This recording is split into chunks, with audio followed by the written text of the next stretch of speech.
Hey, what's going on, everybody? Derek here from M1 Realty. I have the special honor and privilege to be talking to Amer Bally today. He's kind of, I would say he came out of nowhere, but I've seen all the hard work and dedication that he's put into it. But he's kind of like shot right through the stratosphere of the mortgage industry to the point where now he's in the top 150 loan officers in the entire country, which is super, super impressive. Thank you. I appreciate it, Derek. Humbling. Very, very humbling, bro. So thank you so much. Oh, no problem. Hey, thank you, man. You've done a really impressive job of being like super transparent, which is not something that your industry is known for, or mine for that matter. So I think that's really, really impressive. So why don't you tell us a little bit about your background, how long you've been in the mortgage business, and what kind of got you started? Yeah. So just to jump right into it, man, just like a little backstory. I'm super grateful to talk about where I've come from. Only child, no mom, no dad, kind of had to do everything all on my own, right? I was one of those kids, right? I was an idiot growing up, wasn't the brightest, did terrible in school, always tried to find a way to like hustle, right? Like, how can I buy this thing on Craigslist for $4 when Craigslist was a thing? Buy it for like $4 and then sell it for 10, right? Like, that's just what type of person I was. I graduated high school. Once I was 18 years old, this guy, I was working at a fruit market and I was pushing shopping carts. And there's this guy who used to come and he used to buy like packages of fruit a lot, like carry outs. Like they used to buy the whole package of oranges, the whole box, you know? There was this guy, he said to me, he's like, hey man, you can talk, you know, like you can conversate with people, like, I guess, right? And he's like, you should consider going into this industry. And the industry was mortgages. He was a team lead at Quicken Loans, right? I was like, okay. He goes, try it, you know, why not? So I went and interviewed at Quicken Loans. I just turned 18, okay? Mind you, entering a mortgage industry at 18 years old, like having no background, it was wild. So I did the first interview, went through, then I went on a mission trip to Haiti, right? To Haiti. I went on a mission trip to Haiti, and I was in Haiti for about 2 weeks. There was this older lady. She was there. She was with our group. She got really sick, and I cared for her, whatever. It was crazy. It was weird. And like I helped her get better, nurse her back to health, and then we left. We came back to America.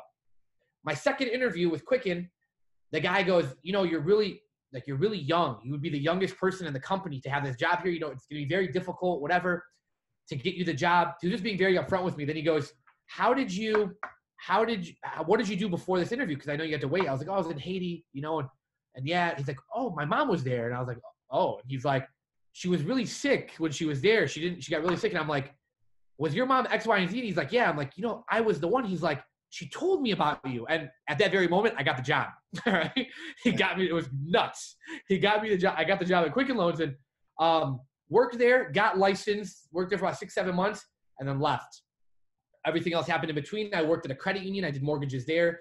I worked at United Wholesale Mortgage. I did mortgages there until one day I said, I know how retail is. I know how credit unions are. I know how wholesale are. I want to open up my own company. Nice.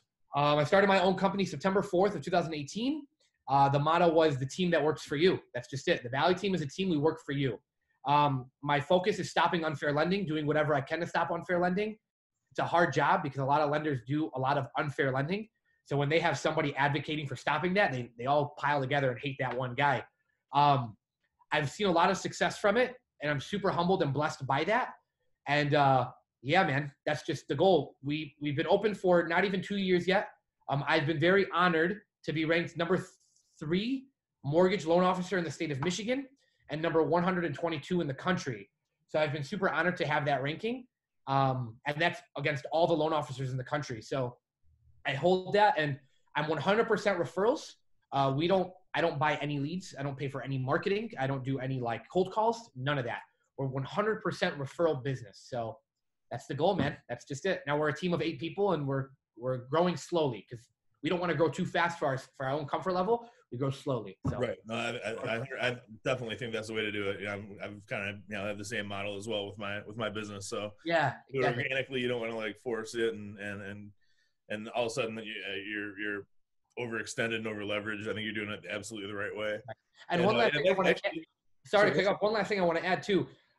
So I've been built solely off of also like people helping me. And I do on this live stream, I do want to give a lot of credit to you, Derek, because my office started in my basement, and then my first office was your office space upstairs. Yep. And like to everybody that's watching this, like I just want them to know, like Like, you gave me that office space for like 3 months for free, you know, and like, I appreciate that a lot, you know, like that speaks, like, I will never, big as my company grows, I will never forget that.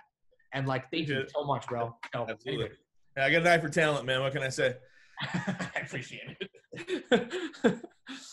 And yeah, I kind of wanted to circle back to something that you just said. That was actually one of the questions that I have. Is I know that you are definitely on the record for trying to protect consumers from unfair lending practices. Let's break it down a little bit. Like, what are those practices, and what do you do differently to help people? Okay, so in the lending side, a loan officer like myself can make money two ways.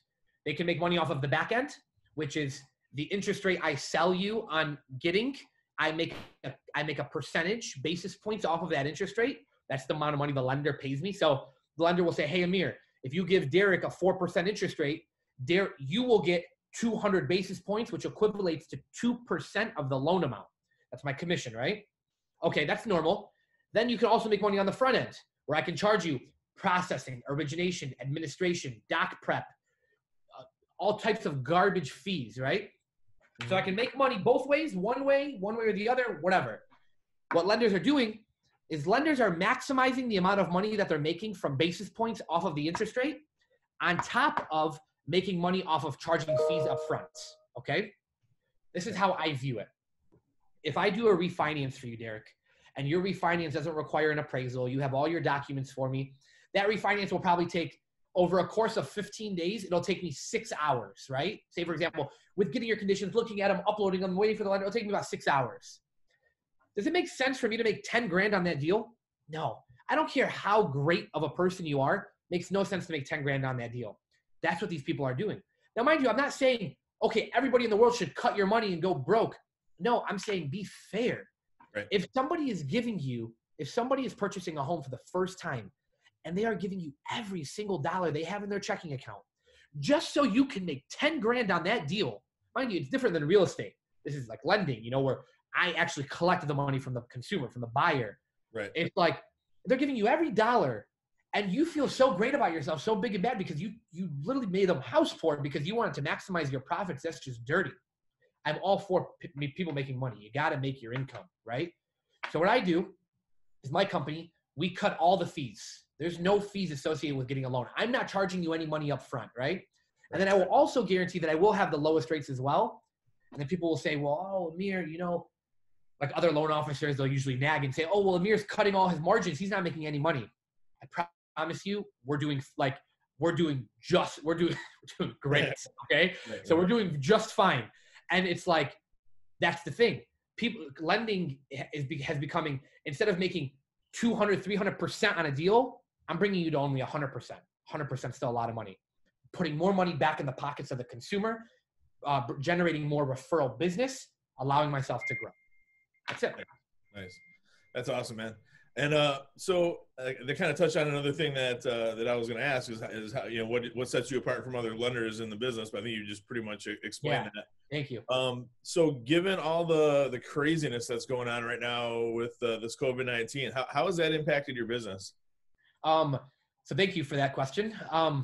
So let's just put it like this. In March, we closed just a little shy under 50 loans in March, which is ridiculous. Yeah. That's the most we ever closed before that was only 30. So we almost doubled up in business in March. In April, we only closed 24, right? Still a lot. Some shops don't do that with 10 loan officers. They're not even doing that amount. In May, we're probably only going to have like 15, 20, right?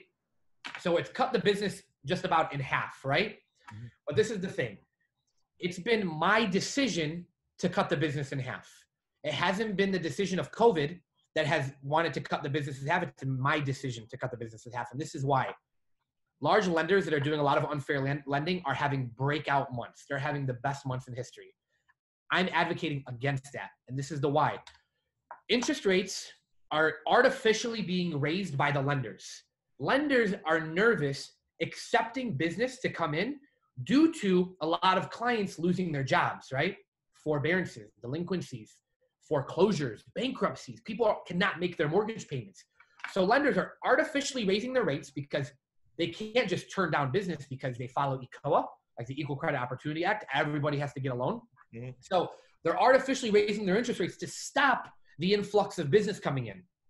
It's been proven, and historically proven at least, the Great Recession, the Great Depression in 2012, that when the market dips dramatically, the one thing to pull the market out of that, to pull the economy out of that, is the housing market, right?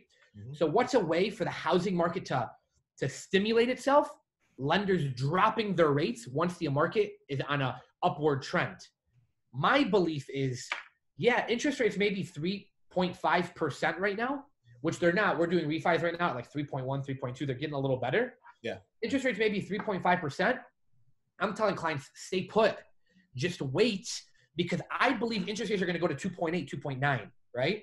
Yep. So if you're at a 3.9 right now, shame on me if I try to sell you on a 3.25, when I know that interest rates might become a 2.8, right? Now, mind you, clients say, well, how do you know? I say, I'm just giving you my opinion. Some say, listen, Amir, I trust you. I'm going to stand by you. Some say, I'm going to go somewhere else. More power to you, right? But I will always give my opinion. So I personally believe right now things are getting better. They are. Like, they're getting really better. And once again, it's because states are starting to open. Things are slowly starting to come back. Right. But I do also believe that the housing market is what will bring us back into full force. So yes, things have slowed down, but it's because I'm telling clients just wait on refinances. Purchases are still coming in as normal. Purchases are business as usual, you know? But Nice. refinances, I'm telling people slow down. So Awesome. No, I'm with you there 100%. I've been telling people all along that this is totally different from 2008 and 2007, where housing kind of was the reason behind the Great Recession. Like, they were, people's dogs were getting mortgages. I mean, it was just insane. It was easy to see that coming. In this instance, housing is the one sector of the economy where the fundamentals are still really strong. So it's a supply and demand type thing. There's still like very little supply out there.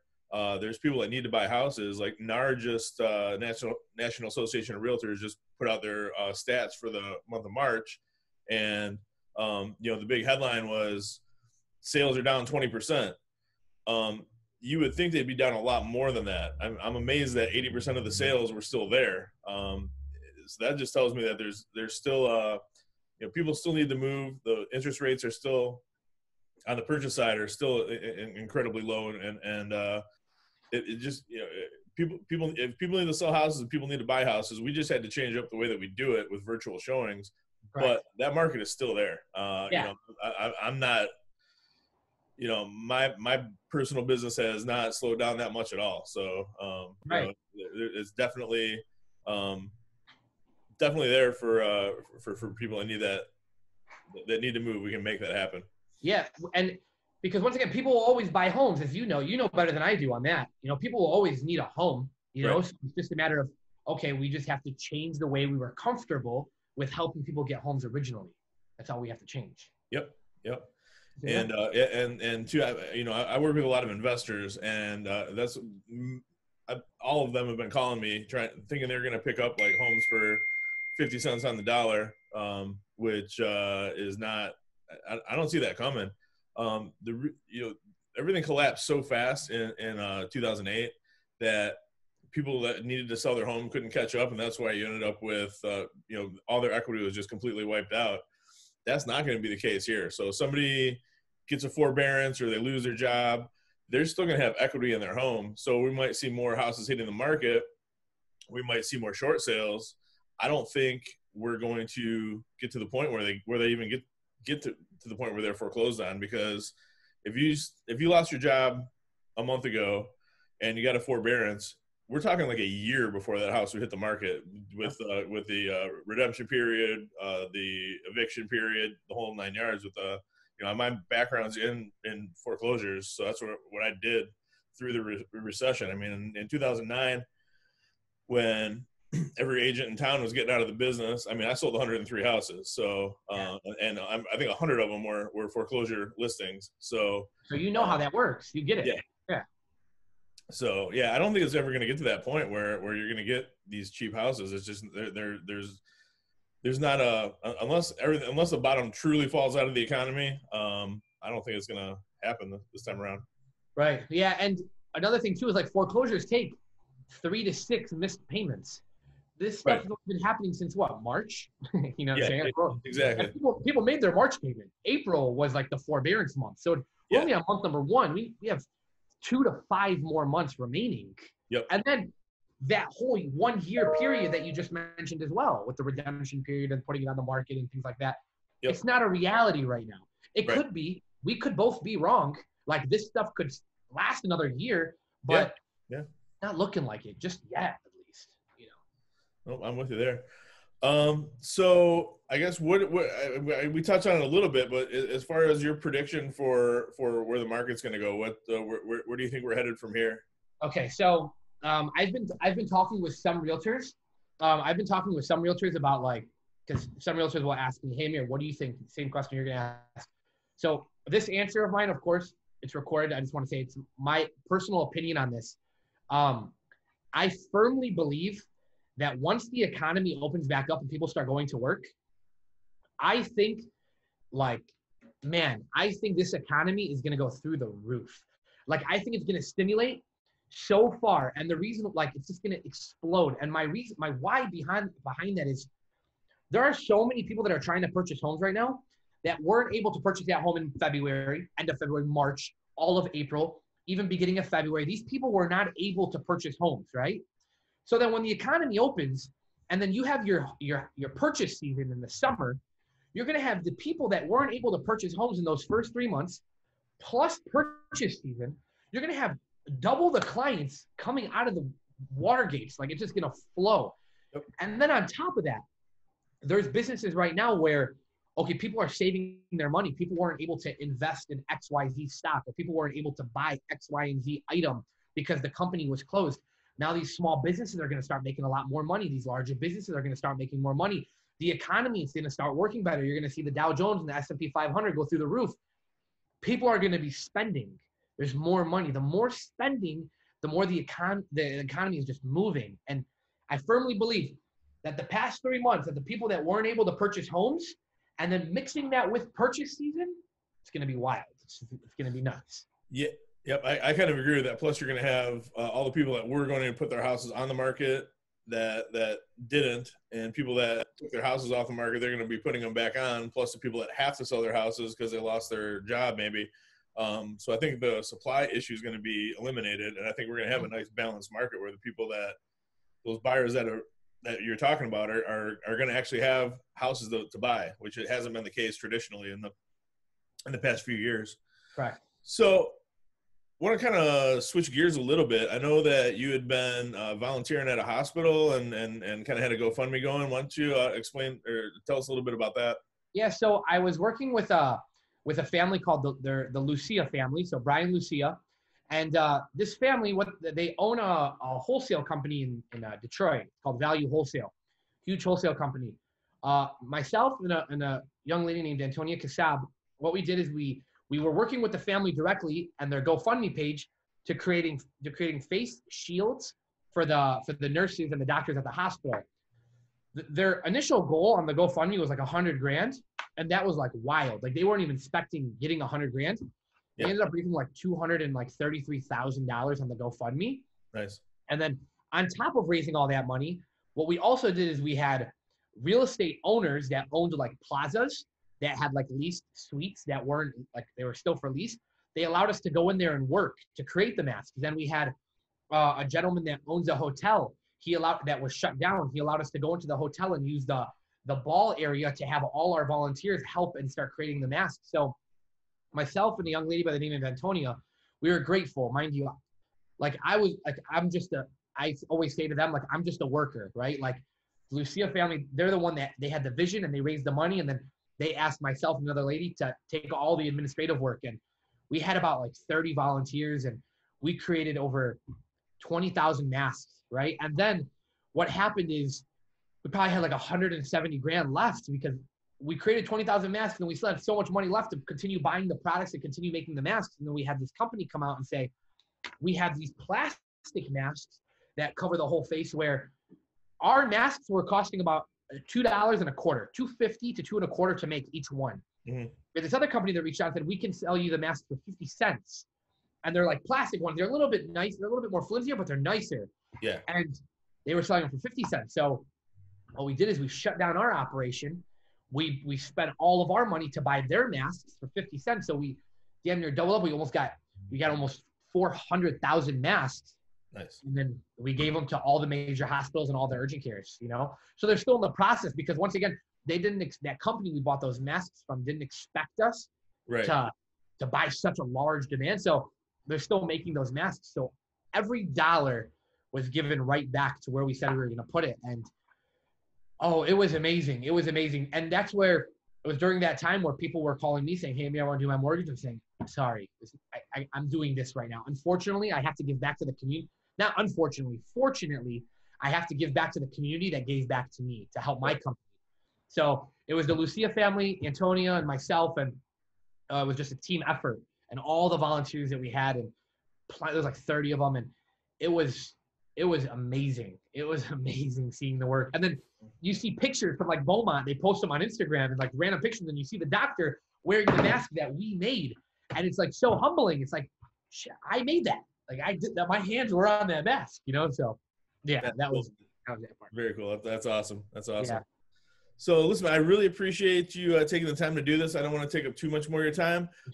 If anybody out there is looking to possibly get pre-approved or thinking about getting a mortgage or even just have questions about the mortgage industry, how do they get in contact with you?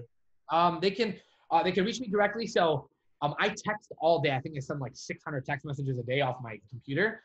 They can reach me. My phone number is 586-945-3424.